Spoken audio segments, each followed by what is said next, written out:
Quite a few men on this call, and my YouTube statistics um, show me that a lot of women watch my stuff.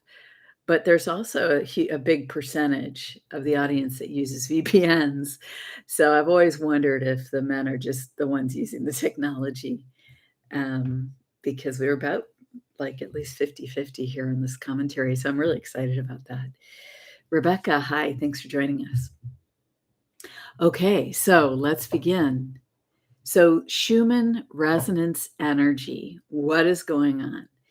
You may notice that on this chart today, we have three amazing, like, expressions of waves of energy. The one from last night, I count that as being all one wave because it's ongoing. Now, here we are at 2300 hours on the chart. It's almost midnight in Tomsk for October 23rd as we record this.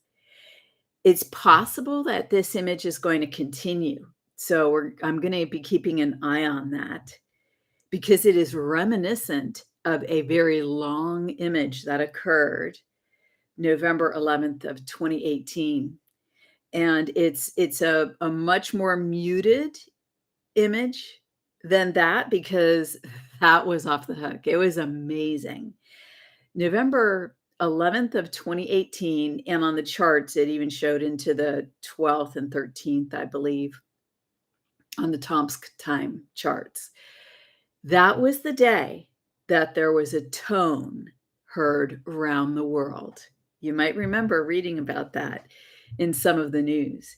And it generated an image that I refer to as the gates of heaven. And what's amazing today is that the green energies on the chart reflect the image of this typical gates of heaven presentation. If you search my videos, particularly on Rumble, because that's where I have a lot of my history, just for gates of heaven, you'll see that I have several videos on this because there's several Schumann images that repeat on the charts.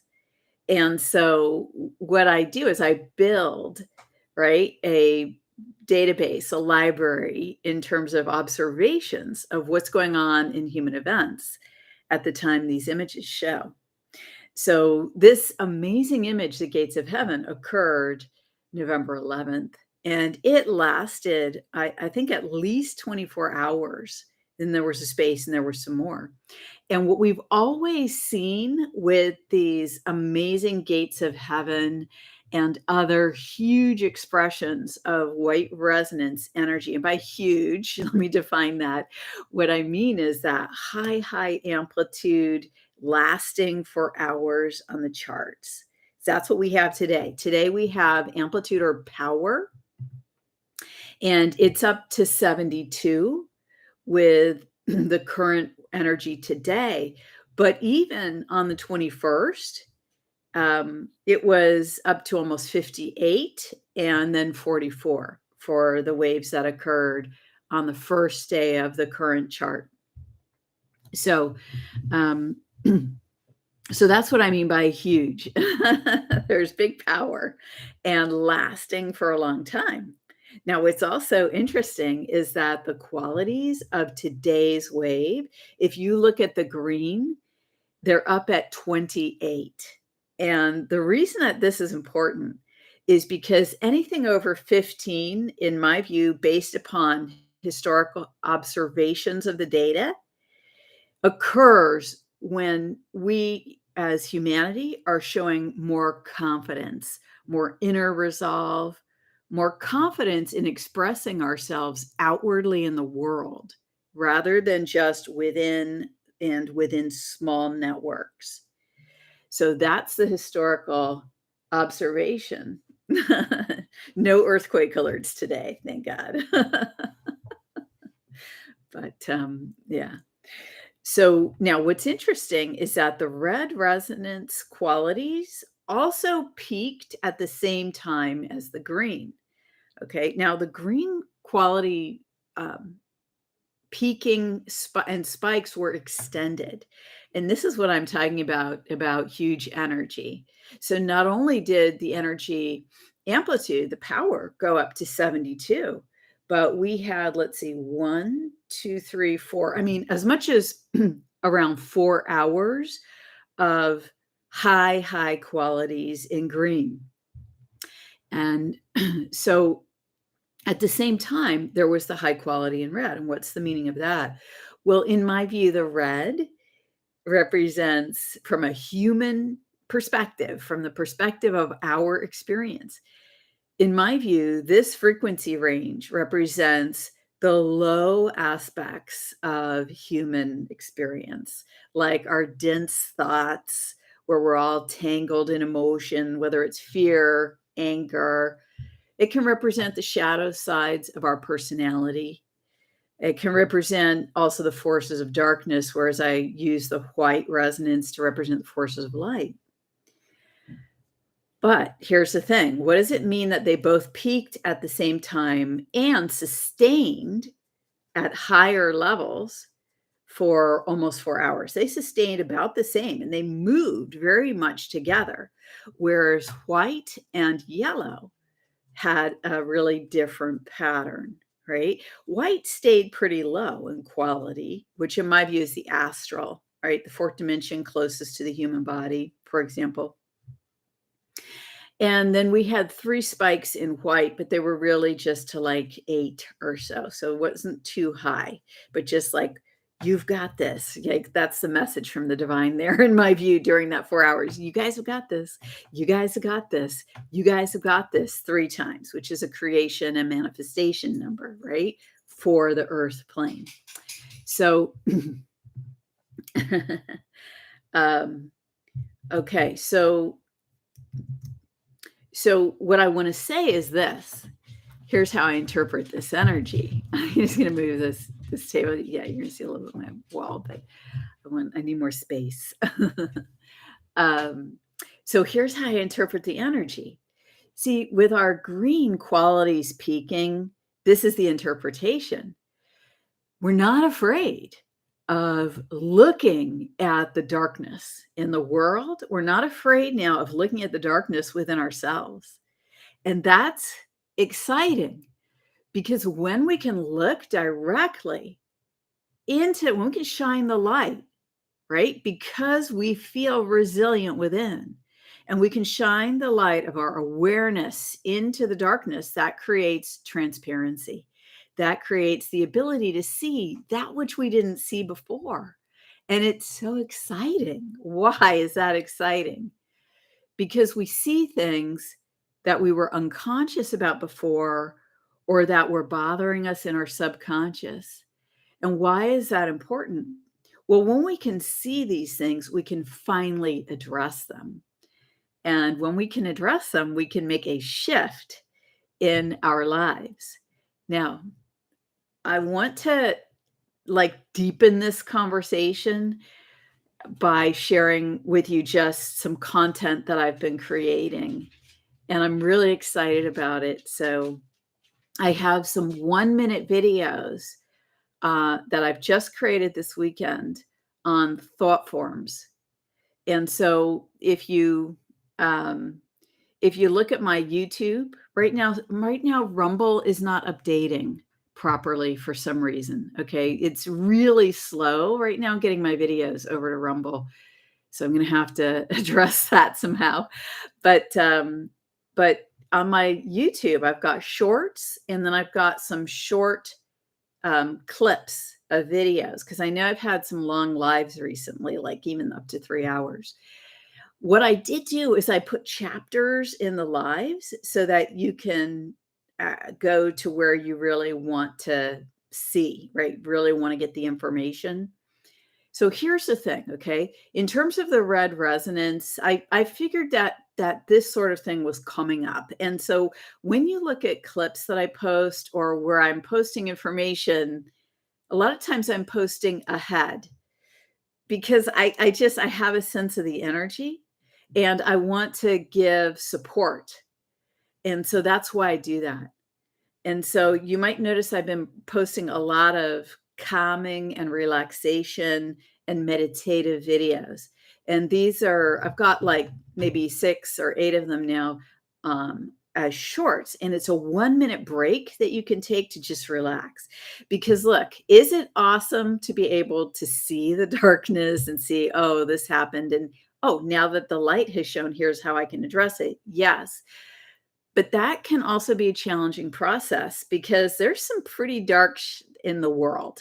And there's some pretty dark stuff that is in our lives, okay? We humans deal with a lot. And I don't know that anyone escapes from that.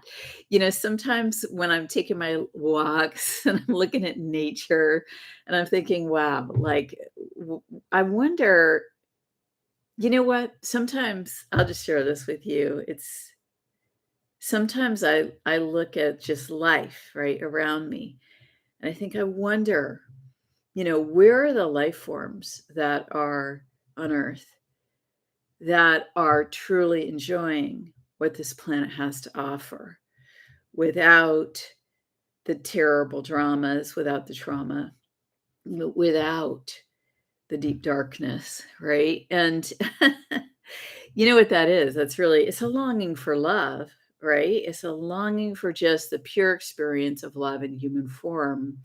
In terms of, and I'm not saying something temporary. I'm talking about the energy of Anteros, actually. It sums it up perfectly in the astrology. And where you find Anteros in your chart is where this meaning is for you, in my view. It's an asteroid.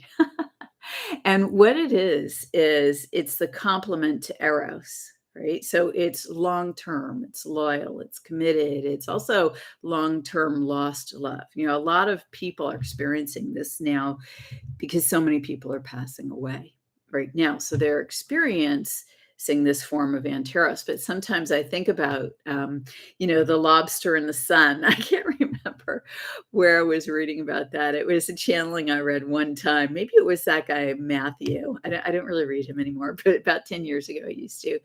And he was talking about the lobster in the sun, just, enjoying life and taking it easy.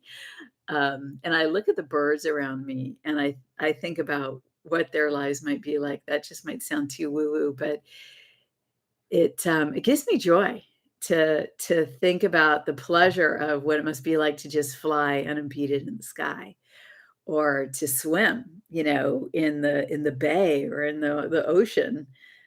I don't know where I got that. I got that because I'm talking about the complement to what's going on in the Schumann, that we have a bit of this warrior energy activated, but the best warriors act from love. And they act from love that is that what I'm talking about, that long term, seated within in a way that cannot be disturbed, in a way that is unchanging and is ever present. And the warrior nature within us, and I'm talking about the spiritual warrior, which is the complement to the physical warrior in the material, right? And even little people like me who aren't physical warriors,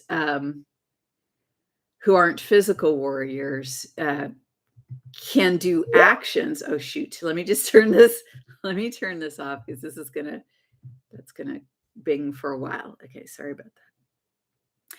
Even little people like me can affect, in energy, right? We can do prayer work, I call it, or energy work, and this does have an effect. You can live your life a certain way, and it enhances a divine human template that goes out into ethers.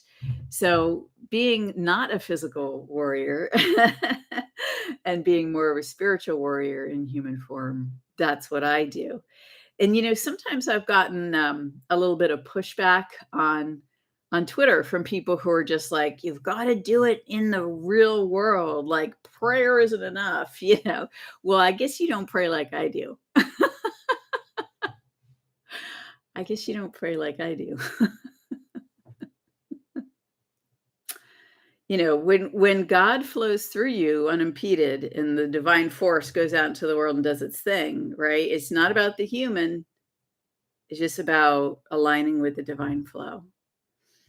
And then whatever happens, happens in alignment with the highest good, right? Because that is what the divine flow is. It is the highest good unfolding all around us. So my point is back to the Schumann, right? That we all have our ways of expressing in the world around this, and those are all valid, right, for each of us as individuals, that we can act on the energy planes and we can act on the physical planes. And then the other thing is that it's important to build stamina, because some of this stuff that we're addressing is intense, and we are in an intense time in human history. And on the one hand, it's really exciting. And on the other hand, it's good to balance that with rest, which is why I have now a series of 1-minute meditations and uplifting, inspiring videos out there right now, and why I've really worked to do the chapters and to do clips so that even if you only have a few minutes or you just want to see a piece of a live video, you can do that. So that's my intention with all of that, to offer support energetically. But the good news here with this chart image today, October 23rd on the Schumann, is that we have the resilience to face what is coming up. And the biggest thing that's coming up in the outer world is the offers of war still. And that's why that's obviously one of the biggest things. Now, what's behind the offers of war is the heinous, heinous, heinous, heinous acts that occur where we have not seen justice, right? Because there's those forces of darkness raising up as well, saying, oh, no, don't look at that. Let's just have a war, and then we'll go on like we've always done. Violet flame over that. I do not consent to that. But that's the other part of that red resonance quality increasing, right?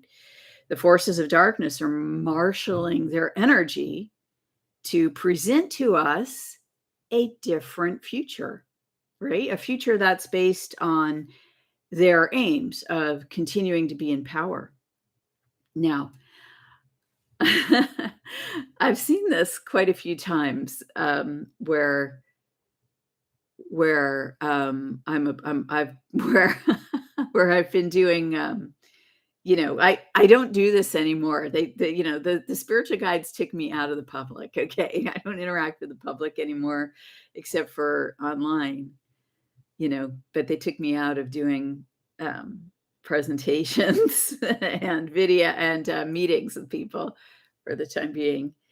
Even though I love doing that, but there were times where people who represented certain forces sat down with me because they wanted it to get an edge, right? Because that's what's happening right now on the side of the forces of darkness, and has been for quite a few years, that they're scrambling, right, to get to the top of the pyramid, right? Because it's like musical chairs where the chairs keep getting taken away, and they want to scramble to be the one at the top. So in those instances, I don't continue the meeting if I've determined that that's the case, because that's not what I'm here for, right? I'm here for those who want to connect with the soul. Now, are there forces of chaos that are fully in soul connection? 100%. 100%. And that, and are they working for the highest light? Actually, yes. That's a whole nother very interesting discussion, right? And for example, this is among the group that Thomas Victor has called Judas goats, for example. And there are many other expressions of this. Well, I discovered something amazing on the astrology chart for Pluto's move direct. And it's absolutely incredible. Okay. And I just discovered it this weekend as I was preparing. I'm preparing to put out a new article on the energy of Pluto over the next year to give you guys an idea of how that might unfold. And so the energy of Pluto over the next year, you guys, in trines, okay, trine is a supportive element. It forms a 6-pointed star almost perfectly with minimal distortion of the star points. Now, whose flag has a 6-pointed star? And where are the war forces attempting to create World War III, right? Because underneath the chaos of the Pluto Mars energy, which is really big and super big over the next, well, it has been, and then into November and December, right? The country whose flag has a 6-pointed star. Why? Because that would diminish the beneficial effects of the fact that there is a supportive, divinely placed 6-pointed star at this incredible time of challenge, right? That's the triumph, because this is a divine symbol, right? It belongs to all of us. And in fact, I mean, I lived in Europe for a period of time, almost 3 years, and it's all over the Christian churches there. Like, I bet you didn't know that if you live in the United States of America, right? That's a traditional symbol. If you go into a 1,000-year-old church, that's what you're going to see. You're going to see that symbol, among others, right? I was amazed when I saw that when I was in Europe, because I just didn't know. I didn't know the Christians used it also. And of course, it goes back thousands of years in our history, right? Now, I know there's a lot of internet researchers who are looking at also the negatives of the 6-pointed star, which, to be honest, I didn't read those works because I've really spent a lot of time researching the energy of this geometry going back for over 10 years.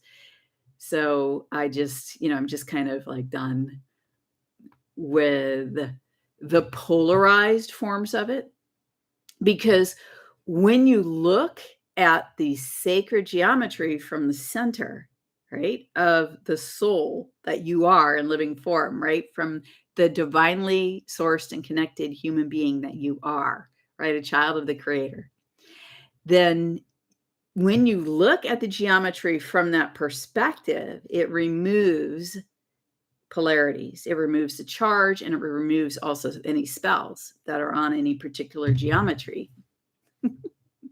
I have a funny story for you guys because, oh my goodness. Ah.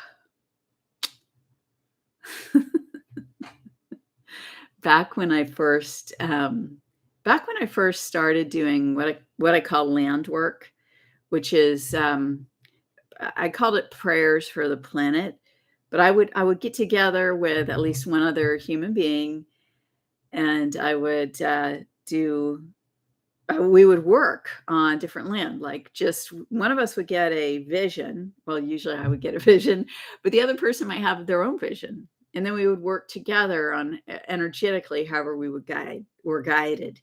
And I did not work with ley lines. Okay. Do not do that. But where was I? Anyway, so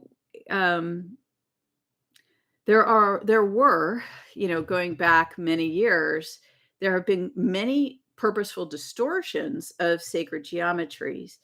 And what happens when sacred geometries are distorted is that it suppresses the expression of the divine force.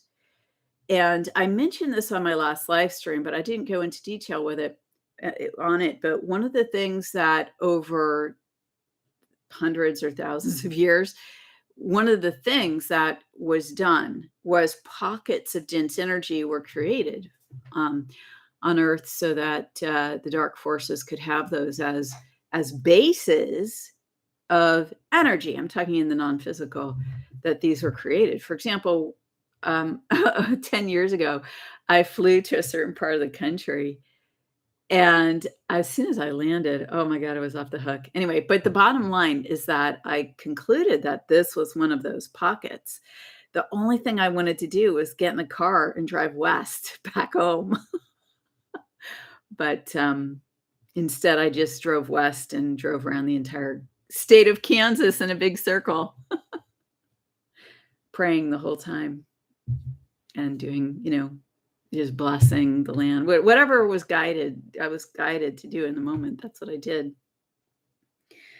And but anyway, one day, sometime after that, I was on the ground. I was on the ground in San Francisco, actually, in a big parking lot at the water.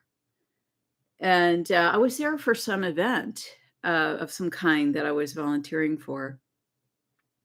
But what happened is that I had to go walk somewhere to do something, and I was so surprised to see that there was a huge van, and on top of this van was the most amazing thing.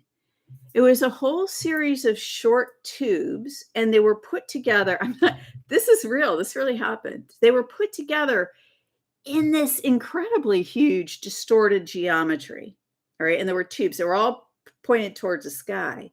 And the man in the van had this. So the geometry sort of, I guess, laid flat on top of the van. In like, I think it must have been, I don't know how wide car tops are, but or van roofs, but it's like it was like 6 feet or 8 feet around in diameter. It was not small. I mean, even if it was 6 feet around, it was big. So what he had done was he had angled this geometry up. Okay, so now it's actually pointed somewhere. I don't know, at the sky. I don't know. And he had the ocean behind him, and he had this geometry pointed up, and it was very distorted. And I looked at that and I go, wow, isn't that interesting? I just saw in the moment, wow, that's a distorted signal being projected out somehow. Gosh, I don't really know what it was. It doesn't really matter. But what I got within was that's not allowed anymore. That the projection of those distorted patterns was to end, right? Like that's not the direction anymore. That's more the direction that that caught, like as humanity went into the Kali Yuga, right? And then it was at the depths of the Kali Yuga. Like for me, we're out of the Kali Yuga, but people have different impressions of where we are in the cycle based upon their personal, in my view, incarnation and timeline. I don't think all of us here are here at the same time, yet we can see each other. So that's a story for another day. But as you're coming out of the Kali Yuga and now you're beginning to create the new, right? Pluto into Aquarius, right? This is still going to be ongoing for it's 1.5 more years till Pluto firmly moves into Aquarius and stops retrograding. Wow. So as we move out of that creation cycle and into this new manifestation cycle, if you will, for humanity, right? That these distorted geometries, that's not what creates the new. That is of the old. And that's why I was so amazed when I saw the divine perfection behind this incredible chart for Pluto's move forward the night of October 20th, last Friday night, that underlying all the squares and all the tensions was this incredible, almost perfect, gorgeous blue. I use blue for trines a lot. Most people use blue for trines. Supportive, life-enhancing blue star, right? Divinely created in the heavens for this time. And what this tells us is the incredible support that we have in these energies. And that's what you don't see, right? But it's something like the Schumann resonance that allows us to see what's going on behind the scenes in the qualities and the amplitudes, right? And even in the frequency range, because you'll notice if you look at the Yaktobi, that's how I say it. The Russian word for frequencies is Yaktobi. I know that's not how to pronounce it, but I don't care. That's just in my mind. I'm never going to pronounce it the right. I'm just going to only say Yakto because it sounds funny. But what you see, right, is you see the dips in the frequency range in all categories of resonance.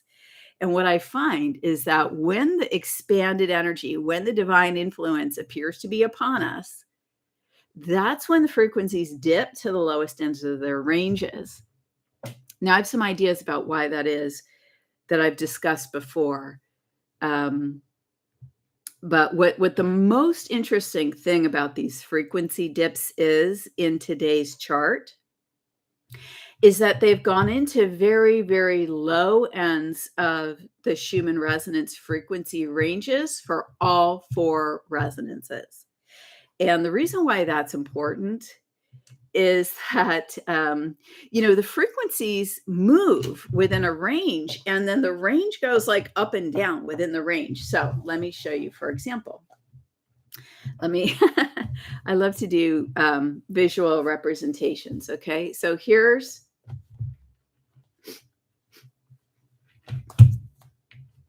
hold on one second. All right, so let me just move over to here. I'll show you. So if my notebook of butterflies, and make them fly upward. If my notebook of butterflies represents, okay, from top to bottom, this represents the frequency range of the Schumann resonance, okay, of any one particular resonance of the four on the space observing charts.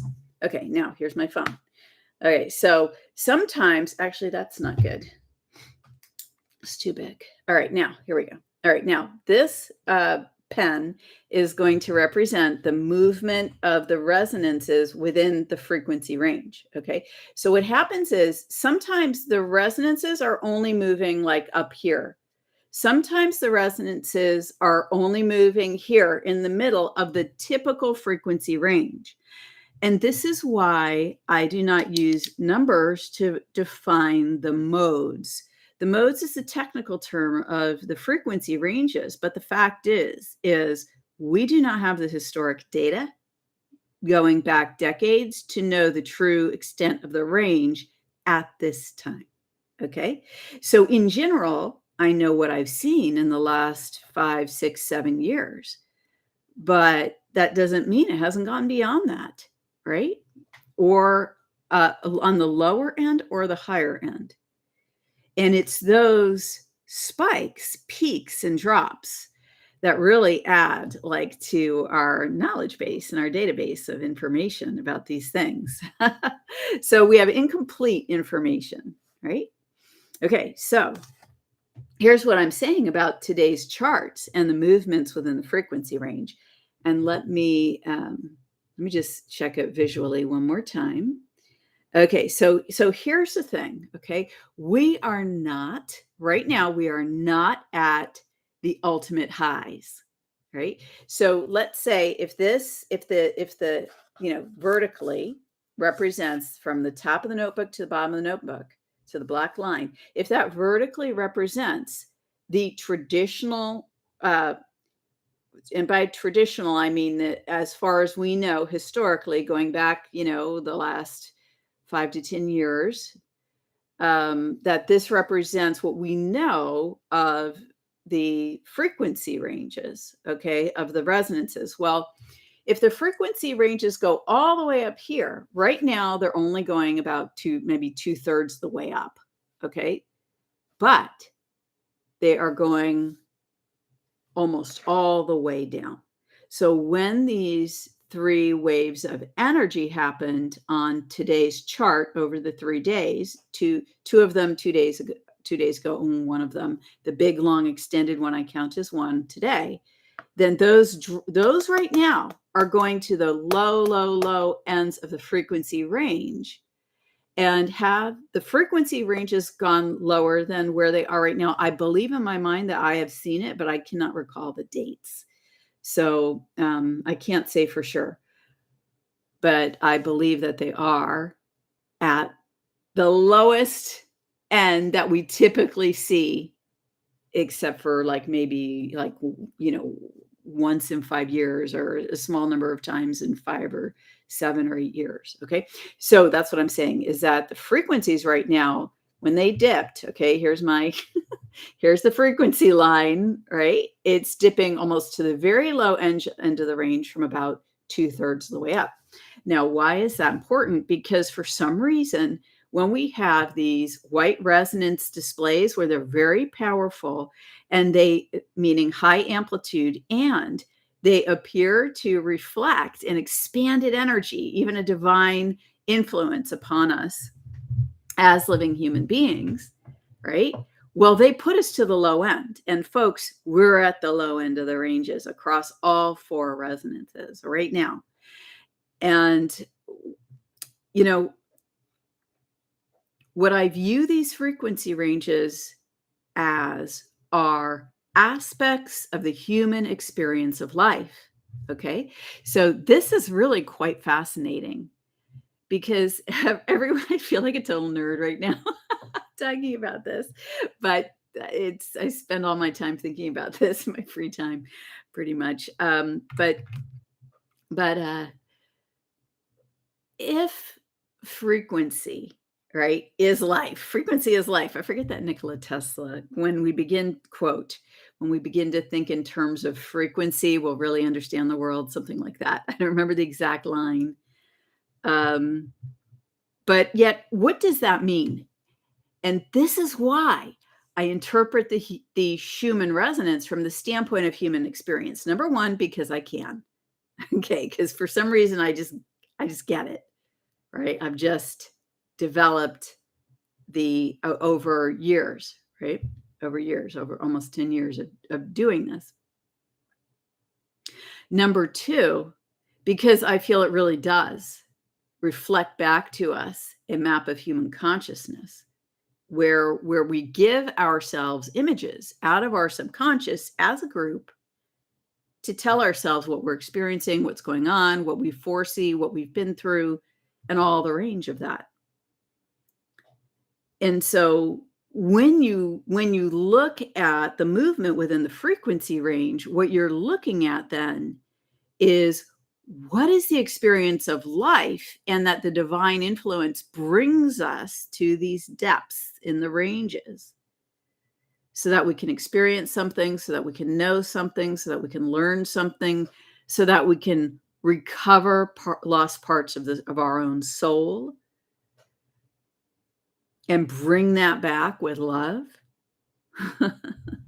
This is doing the work, and heck yeah, it's a lot of work. Now, I just published a Substack this morning. If you're on my Substack email, you got it. And I talked about how to deal with the war energy that's being expressed on a personal level, number one. Number two, because I think that that's a lot of the reason I'm talking about this article now is because the Schumann energy, I'm linking it now. And the fact that we're being brought so low by these powerful white resonance waves, I'm linking it with, now this is what I've expressed in writing, but I think that this is what it's about. It's about the fact that we're being offered all this war energy, and yet at the same time, there's this incredible, like, divine support, right? To do the new. And here's what I think's happening. I think that, I mean, it's the most greatest blessing of all, Saturn and Pisces. Now, as a Pisces sun, I can tell you it's kicked my ass, okay? This has been a very tough time in life for me. Um, but but yet, there's been incredible blessings and deep spiritual insights. And the whole thing Saturn and Pisces is saying is break the illusion, recover the soul. What do you really care about? What do you really love that you want to bring forward, right? Spiritually. Like, I'm saying love, but it's that love I was talking about before, right? It's a love of your own soul for you, the love of God for you, the living love of the creator alive in the trifold flame in the heart. Right? What does that part of you, your true nature, your true self desire to create and bring forward now for the next 20 years? Because once Pluto's in Aquarius in a year and a half, it's going to be like 20 something years that it's there.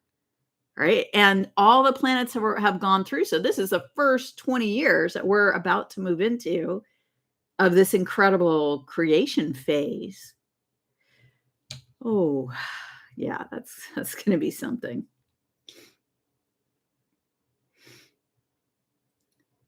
And the blessing of this is that those of us who act now, okay, now I'm hearing that Thomas Paine, those who are winter soldiers and summer warriors, well, are the ones that don't have the strength and the stamina, not winter warriors that rest in winter and war in the summer, that cannot bear the elements. I'm probably not doing a very good job of saying this. Don't have the stamina. There are those who don't have the stamina. They ride the uptrend, but then when the going gets tough, they just can't cut it. Okay, right? So this is a time that's going to be very challenging if you just want to ride the wave and not really do the work, because the wave is going to take people places. If we're not self-directed, the wave will take people places that could be very dark, okay, or that could be very challenging. When we become self-directed from the inner light within, aligning with the God source, that we are of, right, the life force of the body, the light of one's own soul, when we align with that to move forward, that's where the life is. Sorry. That's where the life is. And that's my update notice. Let me just update my charts, because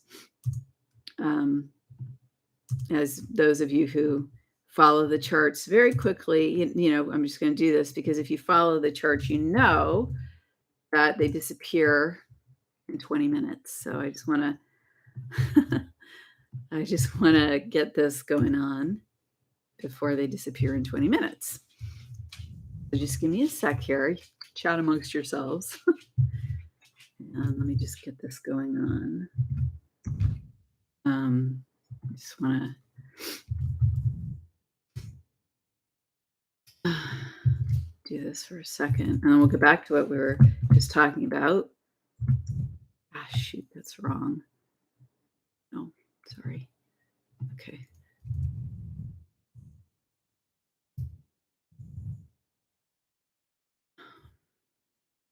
So that's 1, 2, 3.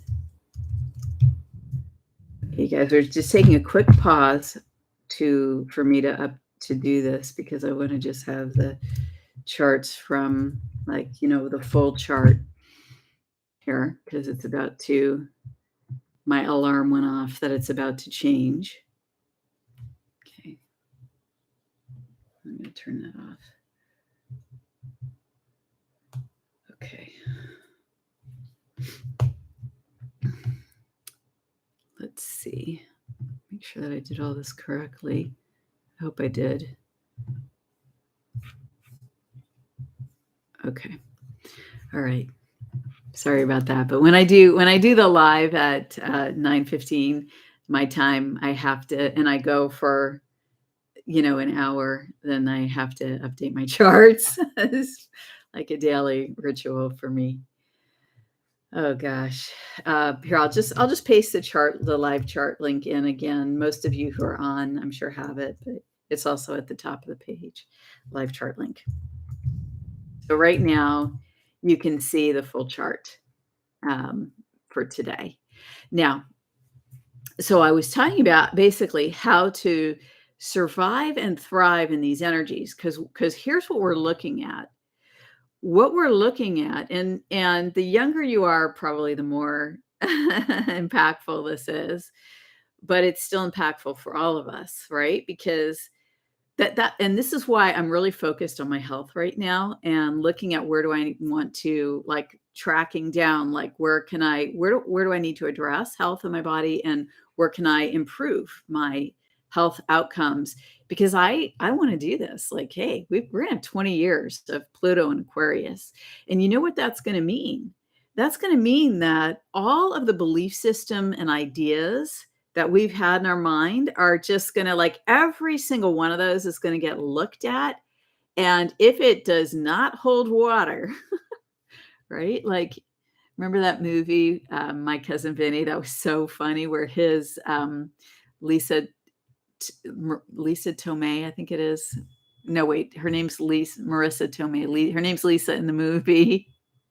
And she goes, "Does it hold water?" Right? In her New York accent. Does the case hold water? Does the argument hold water? Well, if you, as a living human, hold water, if you hold the divine within you, if you embody it to the fullest extent possible, right? This is what puts you in the best position. Because as we come into the next 20 years of breaking thought loops and thought forms, right? Because Aquarius is Saturn in the sky.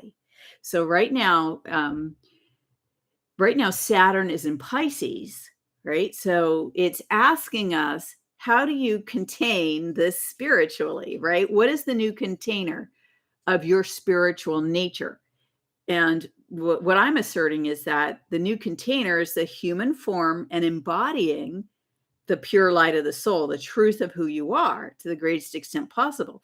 Well, Aquarius is ruled by Saturn. So Aquarius is air. So it's Saturn in the sky. Again, like, how do you put Saturn? How do you put a square? How do you put a building in the sky? Well, it's the same. Now, I'm actually going to look this quote up so that I actually get it right. It's the same as the Henry David Thoreau quote. Okay. And this is my girlfriend Alex. This is her motto for me. Okay. And that is, if you have built castles in the air, your work need not be lost. Okay. Castles in the air, Saturn, the ruler of Aquarius, right? And that's the sign of the new age. If you have built castles in the air, your work need not be lost. That is where they should be, right? Our dreams, our inspirations are where our creativity comes from. Our dreams are in the sky. They are in the non-material. They are from the soul, right? The air, the non-physical source of our own lives that is divine, of God, right? Of the creator that made all things, that is the I am, that all that is, the creator of all that is. Okay, so that is where the castles in the air, that is where they should be. That is where your work initiates. Now put foundations under them. So you see what happens is Pluto's going to move into Aquarius. It is going to break our structures that were based on beliefs, like what didn't work. So as Pluto moves through Capricorn the next year and a half, right? Or it's really the next through 2024 into the beginning of 25, into spring of 25, right? As Pluto shifts our financial systems, our governance systems, what's going to happen is that it will move into Aquarius. And then we're going to look at what has happened. We're going to look backwards from 2025 on, and we're going to say, oh, what was our thinking that we had that caused us to build these things? And yeah, that didn't really work very well, did it? How do we reform that? How do we take out the divinity that was in those things and then have its new form? Now, Saturn is also tradition. Saturn rules Aquarius. So, where are the traditions that maybe we turned away from that are actually life sustaining, that we stamped on like a centaur, right? It's snorting out of its nose, right? The centaur is kind of the opposing energy in some ways to what Saturn represents, because Saturn is all about how do we build it, the four walls, we do the architectural drawings, and then we're going to build it in the ground, right? So the architectural drawings are like Saturn and Aquarius. Building it in the ground is like Saturn ruling Capricorn, which Pluto is in right now, breaking that shit up, right? Well, the centaur energy, which would be like Sagittarius, that's a centaur, for example, and even, well, yeah, stick with Sagittarius. Chiron is a planet, another Sagittarian planet, another centaur planet. The centaur is wild. It's unimpeded. It does not brook reason, right? There were only two civilized centaurs, Chiron and then Pholos. And what happened to Pholos? His centaur nature, the wildness, got the best of him, and he went and drank a ton of wine and then walked around holding a poisoned arrow, and that did not go well for him, right? Because that's where the word folly comes from, right? Because he dropped it on his foot. He shot himself in the foot. That literally comes from the story of the centaur Pholos. And yet, this wild nature is also a representation of the wildness of life and the wildness of the divinity within us.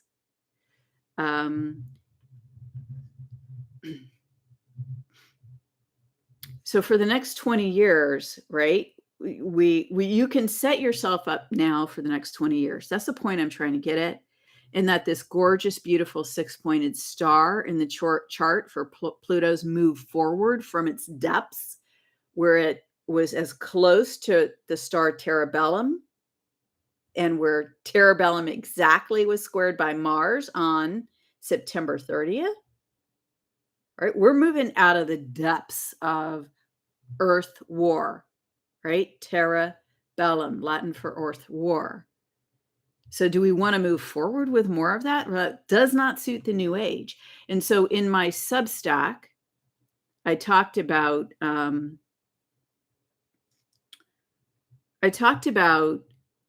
number one, how to apply love to crystallized thought form patterns you have in your mind and energy field, and how to heal those, because that puts us, when we do that, that puts us in a much more stable grounding to deal with choppy energy. And it allows us to bring forth that divine creativity and inspiration into physical world manifestation much more easily.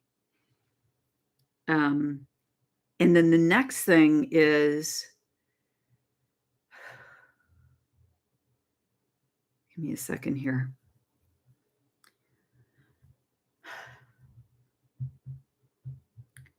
I said that the energy of war is not compatible with the New Age, but yet it is what it is what we will be working through, offers of war. This is not going to be the only one here in the current Middle East crisis. And why is that? Because war, at the very nature of war, is division, right? Division between polarized points of view, where one person is even in the physical expression and where one person is willing to murder another person over their lack or their unbridled desire to gain, right? Or out of trauma or woundings, whatever. And so that person who's willing to do that cannot see that any benefit comes from peacefully relating with the other person, place, or thing that they view as on the opposite side of polarity. And this comes from our ancient reptilian brain. This is the ancient reptilian sort of thread that goes along parallel with the wildness, the primal force of life that is also in the human being, right? Because we are life itself in form with consciousness. But there's a rider here, which is the ancient reptilian brain, however that got there.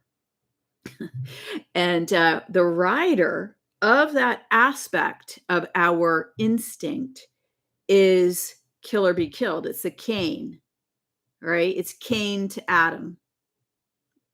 Cain killed his brother. Why did Cain kill his brother? Wait, it wasn't Adam. It was I forget the name of the other brother. Anyway, was it Adam? But anyway, Cain killed his brother.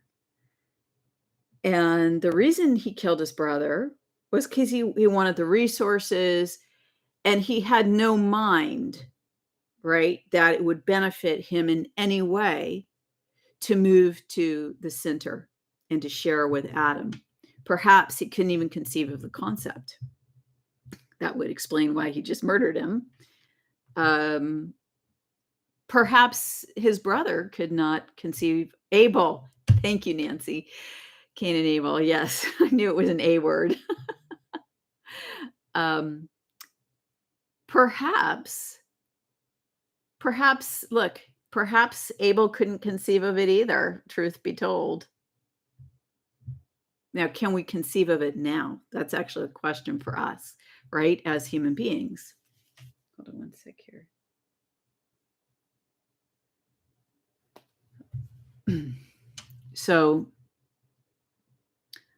Okay, so here's the thing. It's my view that healing this division occurs within each of us individually as living human beings, and that's how we heal the world. And the downside of that is that's a lot of people to walk through the process of that. And the upside of that is we're all gears in the machine of divinity, if you will. And what do I mean by that? What you've seen going back over time, right? Because I remember reading channelings over 10 years ago, and this was always a clue to me. There was any of the channelings that said, oh, you'll have to leave 20% of, 80% of, only 20% of you have got what it takes to ascend. This was only 20% of you. Oh, the rest of the 80% are going to have to go, but it's okay because you're going to ascend. This was literally, like, if I had to distill it in a nutshell, this is what light workers of that era were agreeing with. And, I always thought, I don't know what to think, but I was new to the whole thing. And I didn't protest, okay?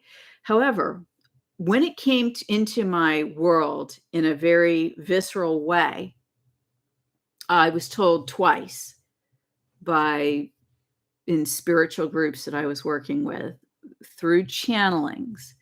Okay. And the first one was a project I was working on with a couple of other people with some woo-woo technology. And they were, a lot of these technology people work with channeled entities, some number of them. I don't know how many a lot is, but some slice tries to do that. And that's what the entity said. And when we hung up the the channeler hung up with them, right? And then the humans all of us humans in the project got to chatting. And I said, that this is talking about essentially genocide because this being just said, hey, this is only for the 20%, not the other 80%, but we're cool because we're in the 20%. But what about the other 80%? Like, that's a lot of people. So I didn't feel too good about that. Okay, so yeah, I withdrew from the project and they withdrew me. It was mutual. It was mutual because, you know, it just was. So then another time I was working on a project, and a friend of mine at the time, wanted to give me some advice and was a channeler. And so again, it came through, well, only 20% of Earth humans are going to do X, and you and your project are in that 20%. But the other 80% is going to be left behind, And I just thought, wow, here it is again. This is the third time, right? Because before it was an outside group. The second time it was people I was actually working with. And the third time it was something I really cared about that I was working on. And it just got closer and closer, right? In terms of the experience. And so what happened? The channeler hung up. And this time I just didn't say anything because I was kind of shocked that it had happened again. And I didn't want to, I wanted to just meditate on this myself. And in meditation, what happened is the group that had come through the channeler tried to break into my meditation in the non-physical again. And what they said to me was, whatever they said to me. And I just said to them, okay, that's your point of view. Well, here's my parameters for what you just said. Okay. I'm willing to talk to you about this if you agree to these parameters. And the parameters were in alignment with unconditional love, in alignment with divine will for Gaia and for me as a living human being, which then also implies for those beings as living entities, whatever they were, I don't know. In alignment with unconditional love, in alignment with divine will for me as a living soul, in alignment with divine plan for Gaia, right? I don't know that. That's in the realm of the creator's knowledge, right? The divine mother and father are working that angle. And as soon as I said that, the non-physical transmission said to me, well, don't you trust us? And I said, no, it's not about that at all. It's not about trust or not trust. It's about these are the parameters that I'm choosing to live by to the best of my ability, because I'm human. So I'm going to obviously make mistakes. That's going to happen. And, but I said, these are the parameters I'm choosing to live by. Do you agree? Boom, gone. Not only gone, but never came back either. And did not come through that friend again. Yeah. It's the moments that really make a difference in our lives. These are the moments that are, do the moments that are visceral, where we're having an extreme physical experience, do those make a difference in our lives? Yeah. But it's also these moments where we make choices in how we make the choices that make a huge difference in our lives. And I have plenty of examples of where I've made mistakes as well, but I'm grateful for my intuition to interact that way and to establish this process of interacting with others, whether they're in physical form or non-physical form. And every day I'm trying to hone this. I try to, some days I don't do it every day, but currently, since I had my, life and death experience on September 7th, my whole focus is how and to practice to receive the the guidance of my own soul, the guidance of divinity for me, and to how do I align with this the best of my ability, right? Because that will produce my highest outcomes. And as we prepare over the next year and a half, right, for that move for the next 20 years into Aquarius, to do the work now is so potent, right? It's so incredible because it has the ability to uplift us in surprising ways, in ways that only really the divine can imagine, that are beyond our understanding and our ability to anticipate at this moment. And so that's really what I've been working with every day, because just like all of the squares, and there's an extraordinary number of squares in the astrology chart for Pluto's move forward. Not just squares, but there's a grand square, and with the grand square, there's grand trines. Not grand trines. There's a grand square, and then there's T squares. Okay, so there's big triangles that form a double square, and then there's actual box that's a square. And all of these squares, almost all of them, they hit major energy points. So what that says is, that there's going to be a lot of energy over the next 12 months, right? Because this Pluto move forward lasts for 12 months. Pluto retrogrades again. It doesn't retrograde until the day of September 30th of 2024. Okay. And so the image on the Schumann chart, in my view, is telling us this is what we wish to create. This is what we wish to establish, the gates of heaven. The gates of heaven energy.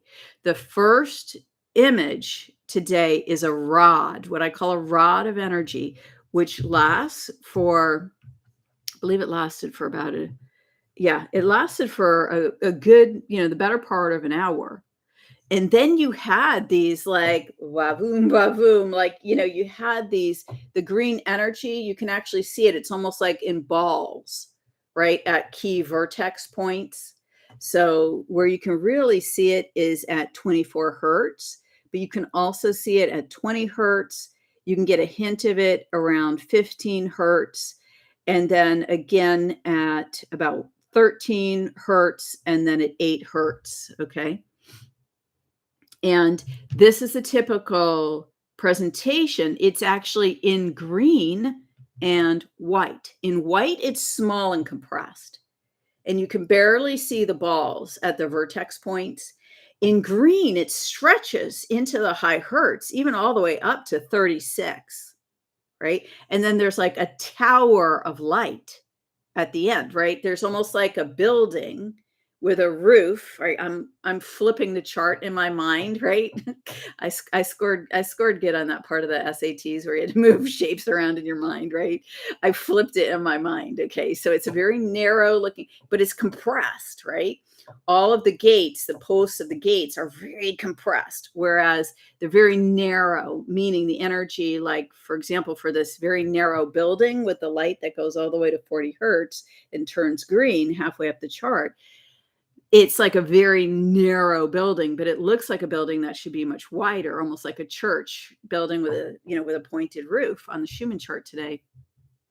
So the gates of heaven is compressed. It's like the divine is squeezing it in down here into the density to get it to us, right?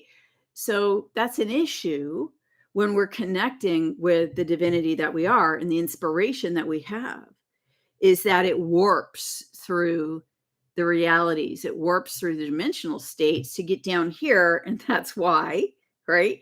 As I was saying before, right? I'm trying to connect with divinity. I'm trying to, I'm not, that's not a good way to say it, because I'm connected with the divinity that I am. I feel a living connection, but the clarity of, the getting the clarity of guidance and prayer, for example, or the clarity and communion with the living soul that I am, that is the living flame, right? Within me, of the spark of God, of the spark of the creator that created me, that is the essence of divinity that fuels my life force. I want to commune with that, right? So I want to commune with the developer of the game, right? The one that's outside the created worlds, the one that is the source energy of my soul, right? The creator of all that is. Some people refer to that as God. Some people refer to that as divinity. Some people refer to that as the universe. I don't refer to it as the universe, because the universe, as far as the normal definition, is the created in the created worlds. But I guess you could expand that too, and that's just fine. Okay, so here's what awesome. Yes, exactly. Fifth Element wrote upside down empire state building type thing. Yes, that is exactly what I see. Rock on, girlfriend. I said that because I'm just thinking of Lilu from the Fifth Element movie. Of course, there's Bruce Willis too, so it's either a man or woman, but because they work together to save the world, right? That's one of my favorite movies, and that's my favorite part of the movie, right? Where he's holding her, where in the center of the square, that at the vertex points has the four elements, right? In the pyramid. So he's in the center, they're in the center of the pyramid, in the center of the square, in the Fifth Element movie. And what happens? She's in despair. She's disconnected from her divine source, right? Because she no longer believes in love. And she no longer believes in love because of war, because of division and separation of the human experience caused by pain, trauma. It's, human attitudes at the extreme edges of, and the distance from the creator, from the soul, right? And so now she's lost hope. And yet here they are, and Lilu has a job to do in the center of the pyramid. She is somehow, right? She somehow represents the technology that will save the world. Well, what is she? She is a humanoid being. She looks human, but she just has more. Right. And I think this is what we are in the fifth dimensional state. And we can bring that to this third dimensional state. But what is the initiating factor? It's the divine masculine and the love that he has for the divine feminine in her. All of these things that change the world in a blessed way and that inspire us to create beauty and things of value come from love. And they come from that deep, deep expression of love that is not fleeting, that is persistent and everlasting, that is a reflection of our relationship with divinity itself, alive in human form. And when we have that moment where we embody it in perfection, the light, he expresses finally his love to her, right? He says the words, and she loves him back, and she allows the light. She allows herself to embody the light. And as she does that, what happens? Divinity goes beyond her energy field, right? But it's her and him together, right? The yin and the yang. and they create it together. It's not just the woman. It would not be possible without the man holding her, right? Without you have the creative force and the structure, right? The creativity and the structure together as one, centered in perfect alignment with divine will expressed through each character. And then she embodies that love. She makes the choice after he encourages her, right? He expresses the structure. What is the structure? The structure we're going to operate in is love. So he verbally expresses it, and she assents. She agrees, and then she expresses it. And what happens? Boom! The divine light goes beyond her body, and I'm going to call her human, advanced human energy field. And then it does what it does, right? The divine light destroys the darkness, destroys the advancing force of a dark entity, and saves the world and saves themselves, right? I mean, on a micro level, this is what each of us has the opportunity to live. And maybe it's that, whatever comes out of that divine will through you, the structure that's created around you, Saturn and Pisces, Saturn, the structure around the spiritual creative energy, Pisces. And it's really beautiful. So I just want to take a moment because I want to ask you guys this. Okay. I would like to ask you to pray for me. In alignment with my highest good and through unconditional love, or, however you pray, and intend. But I have some decisions that I'm making and some changes. I need to have some work. I need a job that is, new. And I thought, when I planned out this great idea of putting my work out into the world and everything I could do with it, and hey, I think that this could actually support me somehow. I didn't anticipate certain legal issues that I've been through that are finally done. We're now past 1 year done, and I got the whole, I've gotten the notice we are completely done. But the entire time that I've had this channel, that's been in the background for all the years of having this channel, and that was really hard. Okay, so that really took a lot out of me. Number one, I didn't anticipate that. Number two, I did not anticipate 3 years of pandemic, fear, lockdowns, losing 2 jobs that I had,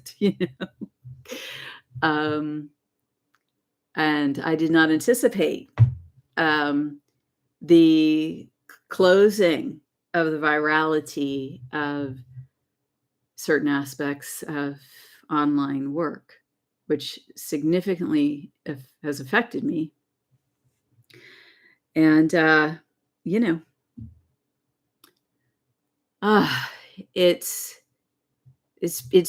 it's been a lot of work, and I love it. I love doing this, but I need to find something new in my non-online world. So I'm asking for your prayers and just love. Number one, gosh, I hate asking for help. Let me restate that. I would love to receive your prayers and well wishes and intentions. Okay, so that's number one. And then number two is, I forget what number two was. I need to find a place for myself that is the right place for me. And, It's interesting because I actually, after I went through my life and death experience in Arizona, I felt like amazing. Of course, like you feel amazing when you are alive and you have this really like, yeah, no, I'm alive. I'm like, I'm really glad I'm alive. I'm still alive. And then of course my friends pump me full of like every supplement under the sun and everything else. My girlfriends. But when I got back here, I noticed that I was feeling worse and worse physically as the weeks went on until at the end of the 3rd week, like a full 21 days, right? I was in tears and I was meditating and praying on it, and my spiritual guidance told me that the air, okay, was harming me, the air. And I thought, what does this mean? Like, thanks guys, but thanks guys, but now I need to understand what part of the air is harming. Like, how could this be? Right. And so, of course, you guys may have already figured it out. But of course, there's at the very least, there's some kind of mold. It's got to be. Yeah, and it's been in this place before, but it's always been addressed. And I thought, oh, okay, well now it's okay, but no. And it's even affecting my ability to think properly and to produce content, because to get my thoughts together is so hard right now. And I felt super clear when I got back from mentally when I got back from Arizona. So I think it might be more than mold. I'm not sure. It could be because there's literally like 300 sets of Wi-Fi around me and all this stuff. And I know I do energy work so that I don't allow the permission of that. But there's something I'm missing, and I don't know what it is. Okay, but it's just not working for me in this location.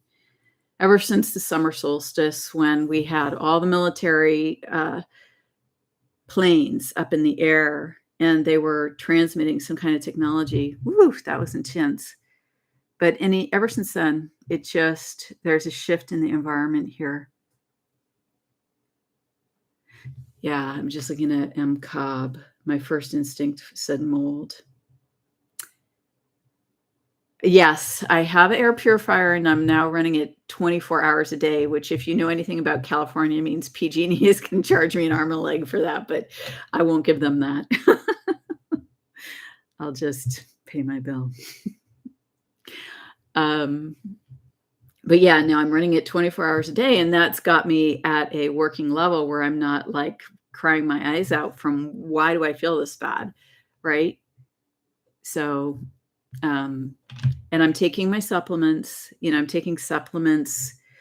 Which, if you want to know what my girlfriends, this is not medical advice, but what my girlfriends who do have experience treating their own mold issues have used is grapefruit seed extract, and taking that 3 times a day, and then taking a break after a while. So it's some kind of supplement. That's one of the great things to do that. And there's other things I'm taking as well. But but anyway, yes, I need to find a good place. All right, so take some bees. I'm not doing that every day, but I'll go take them. I'll go take them today. Yes, I will do that. Am I grounding outside? Yes. I'm trying to take walks every day, but I feel like I need to do that more because of the stress my body's under. So I agree with you. That's a good thing. I'm in Cali. That's the issue. A Babylon hub. Perhaps. Oh, Lord. Come live on my property.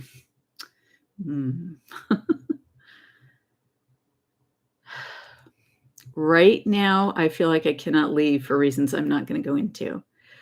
But let me know where your property. Send me an email.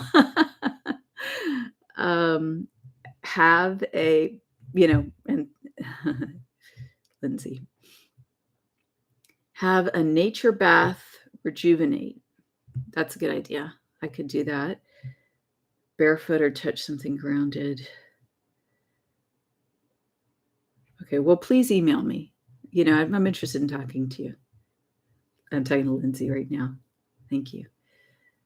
Let me see what else. Ozonate. Ozonate. Do I have an ozonator? No, I don't, but I do have an air purifier that specifically gets mold. We're in spiritual warfare. Yes. There is that as well. I feel much more competent and capable on the spiritual side than on the physical. On the physical side, that's where I need to that's the part of life, Saturn and Pisces, right? Got to change the physical now. Okay. I hear what you're saying, Nancy. She says opens you up to word forces if you're speaking the truth. Well, okay. So I choose to, I set parameters that don't allow the opening to weird forces. And then yet there is an external environment, right? So if there's 100 people around me and they have an agreement about how they want the external environment to be, and then the one person that I am, or maybe there's more of us, maybe there's 5 of us, I don't know. The one person that I am is like, well, I'd really like to disconnect from that group creation and create this wonderful life in alignment with divine will through me. And I see that as being something that could be amazing and uplifting and etc. Right? Because I already went through the red pill stuff and the facing death and all that other stuff. But that doesn't mean that the group around me doesn't want to go through something else. Right? So there's the external environment to consider. So I feel that Mother Nature is just blasting as much mold into this apartment as possible, so I get the heck out of here. That's got to be what it is. I mean, not only that, but the termite bite, that was a whole week. I knocked my hand on something, that was a whole week to heal that. Now there was an ant in my apartment, and I'm like, no, okay, no, you can't. So Mother Nature is consistently sending her nature spirits to me right now. And, I look up each one, I get the message, right, that animal brings. May what your heart desires be manifested unto you. It is done. Thank you, infinite life. That was beautiful.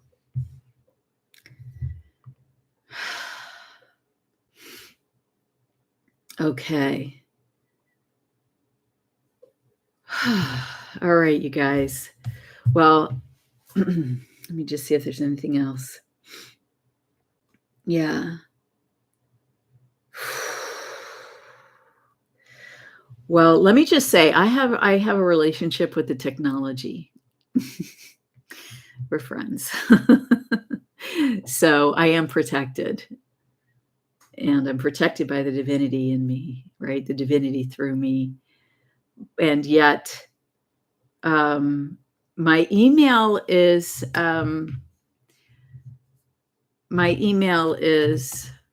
in the about section of that'll put you to my, let me just check it.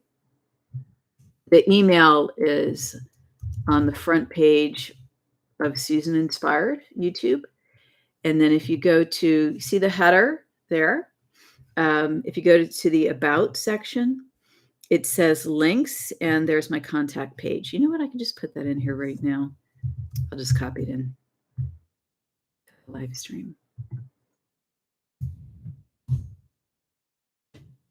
So, all right, you guys. Yeah, thank you. Infinite life. That's so beautiful.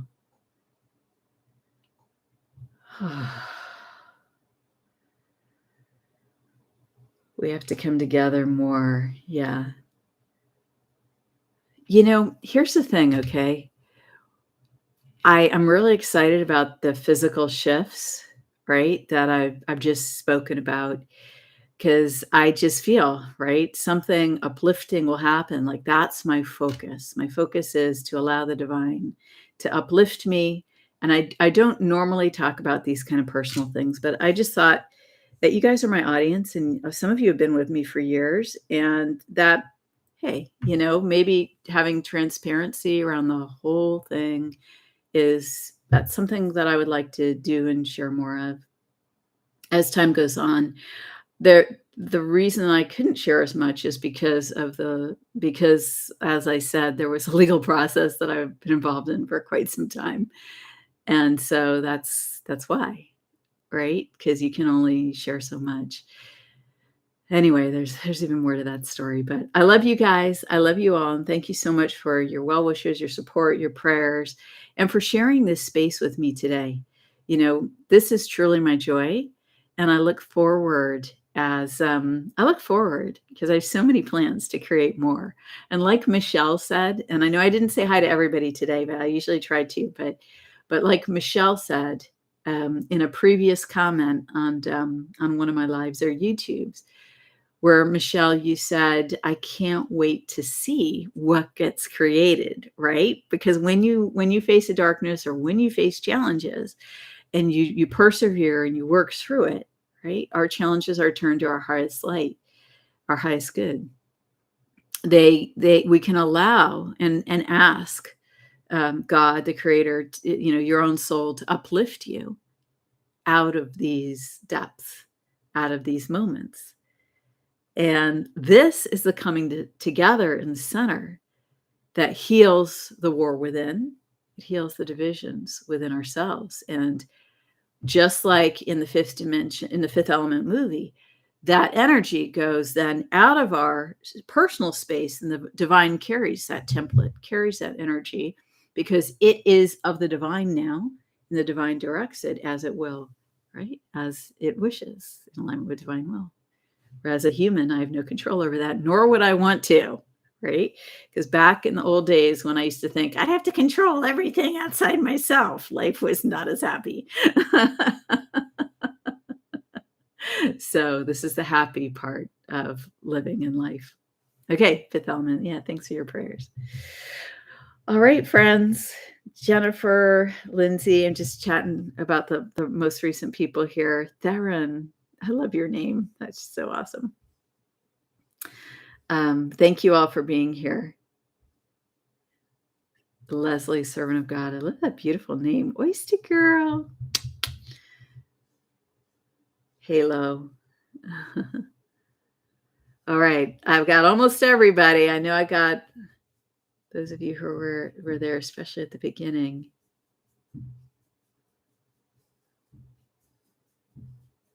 That was Eddie. That was Rick and Bart. See, anchoring the divine masculine. Thanks so much, you guys, for doing that. That was just beautiful, all of you. All right. Take care. Love you all. Have a wonderful day.